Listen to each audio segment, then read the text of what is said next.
Euzu billahi mineşşeytanirracim. Bismillahirrahmanirrahim. Zinaya aparan yollardan uzaq dur. İnsan öz nəfsini aldatmaqda çox ustadır.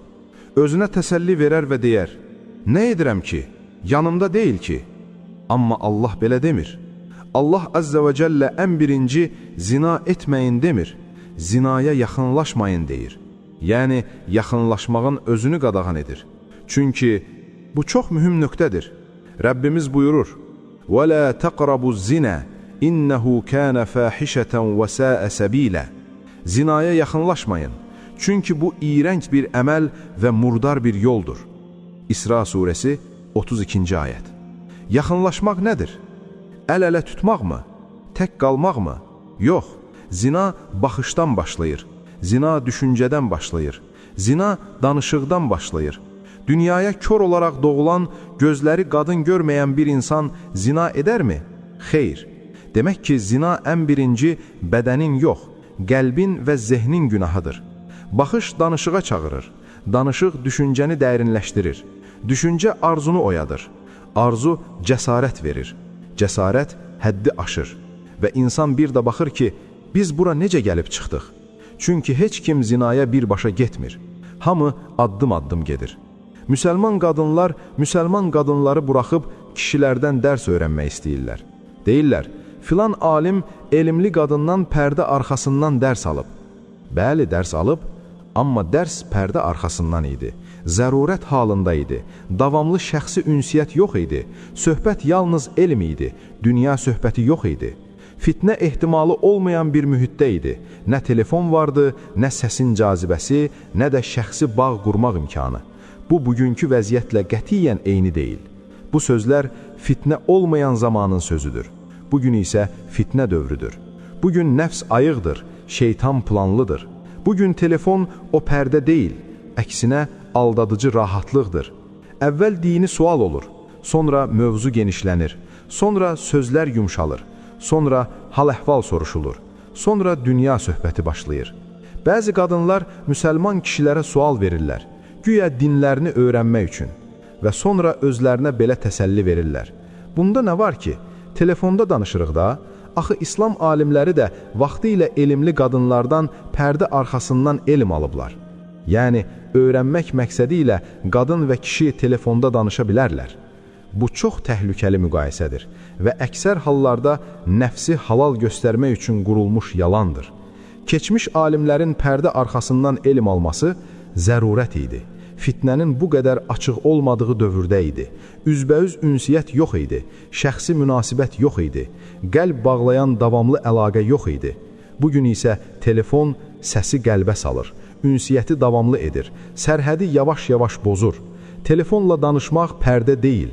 Telefon qapıdır və o qapı çox vaxt fitnəyə açılır. Əvvəl sadəcə sual olur. Sonra biraz da izah edərsiniz. Sonra siz bu barədə necə fikirləşirsiniz?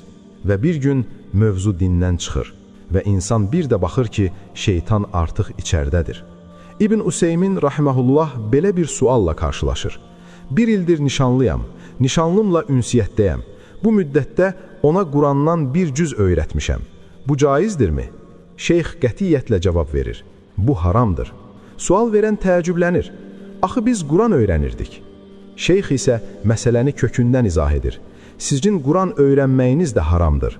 Çünki harama aparan hər bir şey özü də haramdır. Burada verilən dərs nədir?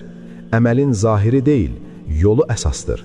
Əgər kəbin yoxdursa, qadın naməhrəmdir. Quran öyrətmək öz-özlüyündə ibadətdir.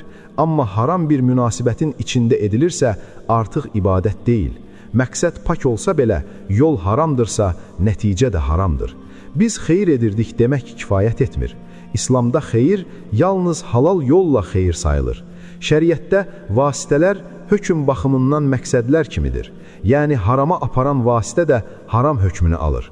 Quran haramı örtbasdır etmək üçün sipər deyil. Quran nəfsi aldatmaq üçün deyil, nəfsi islah etmək üçündür. Eyni şey sədəqə və yardımlaşmada da olur. Deyirlər, müsəlman bacıdır, kömək edirəm.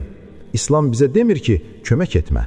Əksinə İslam deyir ki, kömək et, amma tək qalma.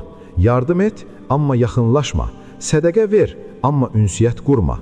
Müsəlman kişi bir qadına yardım edəcəksə, birbaşa onunla danışmamalıdır.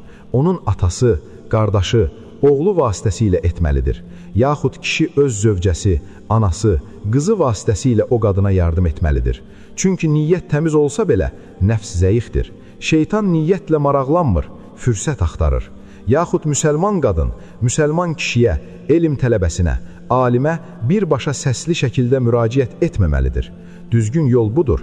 Ərinin vasitəsilə, oğlunun vasitəsilə, atasının, qardaşının vasitəsilə, yaxud elm tələbəsinin zövcəsi vasitəsilə.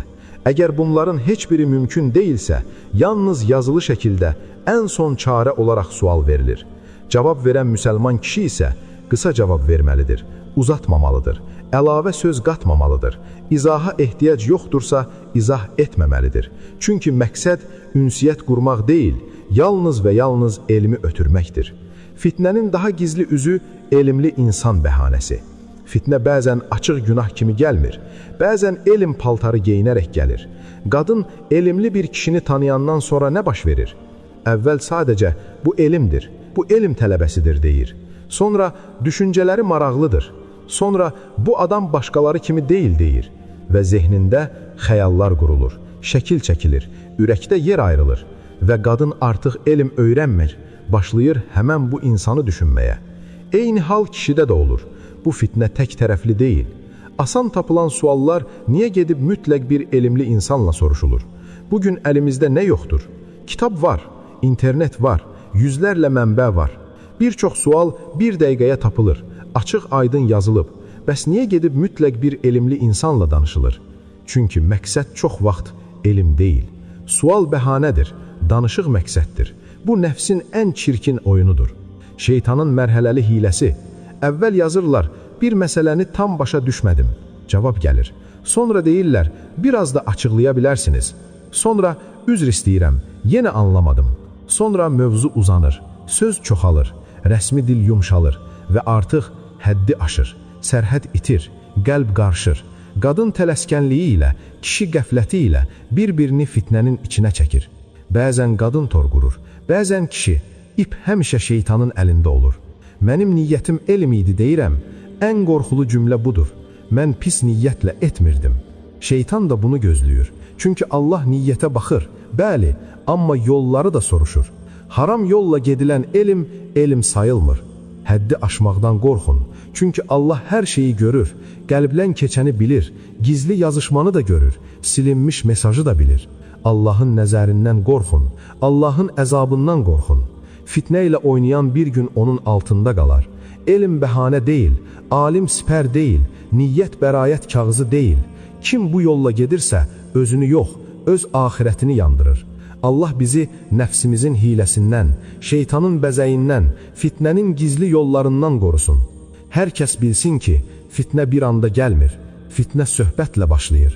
Kim deyirsə, bunda nə var ki, o artıq birinci addımı atıb. Kim mən güclüyəm deyirsə, özünü tanımır.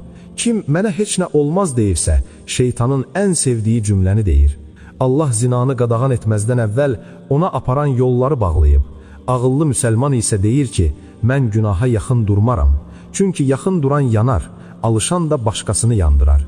Uca Allah hər birimizi zinadan və ona yaxınlaşan yollardan, baxışlardan, fikirlərdən uzaq etsin və bizləri bu hallara bulaşmaqdan qorusun. Allahümmə əmin.